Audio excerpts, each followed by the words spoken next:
नमस्कार दोस्तों आपको पता ही होगा हर नया साल नए संकल्प नहीं बल्कि नए नए आइडियाज लेकर आता है। और जब ये आइडिया जमीन पर उतरते हैं तो सिर्फ खेत नहीं बदलती बल्कि जिंदगियां बदलती है। अब आप सोच रहे होंगे कि मैं ऐसा क्यों कह रहा हूँ। तो दोस्तों आज की कहानी ऐसी ही एक वनांचल की महिला की है जिसने परंपरा का सम्मान रखते हुए नवाचार का रास्ता चुना और अपने गाँव के लिए उम्मीद की नई फसल बो दी। यह कहानी छत्तीसगढ़ के कोरबा जिले के वन क्षेत्र की है जहाँ मेहनत, सीख और साहस मिलकर खेती को रोजगार और सम्मान में बदल रहे हैं।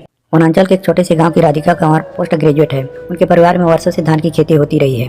पर राधिका ने सवाल पूछा, क्या खेती सिर्फ गुजारे का साधन है या विकास का रास्ता भी। इसी सवाल ने उन्हें फूलों की व्यावसायिक खेती की ओर मोड़ा। सरकारी योजनाओं की जानकारी, तकनीकी प्रशिक्षण और स्थानीय उद्यान विशेषज्ञों के मार्गदर्शन से उन्हें पाली हाउस में डच रोज यानी कि गुलाब की खेती शुरू की। आधुनिक ड्रिप सिंचाई, बोरवेल और स्टोरेज सुविधाओं के साथ यह खेती मौसम की मार से सुरक्षित और बाजार की मांग के अनुरूप बनी। आज राधिका खेतों में रोजाना दर्जनों बंडल गुलाब निकलते हैं। साथ ही पंखुड़ियों का भी उत्पादन होता है।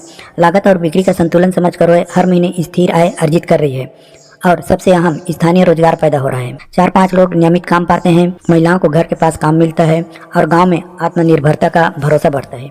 यही राधिका रुकी नहीं, उन्होंने गेंदे की खेती भी शुरू की, माला निर्माण से मूल्यवर्धन किया और आसपास के बाजार तक सीधी बिक्री की व्यवस्था बनाई।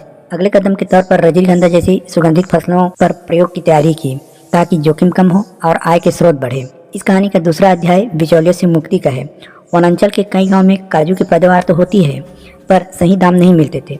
तब किसानों ने मिलकर किसान उत्पादक संगठन एपीओ बनाया। सामूहिक निर्णय से काजू प्रोसेसिंग यूनिट शुरू हुई। अब कच्चा माल बाहर भेजने की मजबूरी नहीं बल्कि गांव में ही प्रोसेसिंग, ग्रेडिंग और पैकेजिंग चालू हुआ। नतीजा प्रति किलो बेहतर दाम, अतिरिक्त आय और छिलकों से तेल निष्करण जैसी वैल्यू एड गतिविधियां प्रारंभ हुई। प्रशासन और वित्तीय संस्थाओं के सहयोग से यूनिट की क्षमता बढ़ी जिससे सैकड़ों परिवार को सीधा लाभ मिला। राधिका की यह मेहनत हमें सिखाती है कि ज्ञान, तकनीक, संगठन तीनों मिल जाए तो खेती सम्मानजनक उद्यम बन जाती है। राधिका जैसी महिलाएं साबित कर रही हैं कि वनांचल की मिट्टी में सिर्फ फसल नहीं भविष्य युक्त है। जब महिलाएं आगे आती हैं तो खेती टिकाऊ होती है और परिवार मजबूत होते हैं और गांव प्रगति की ओर बढ़ता है।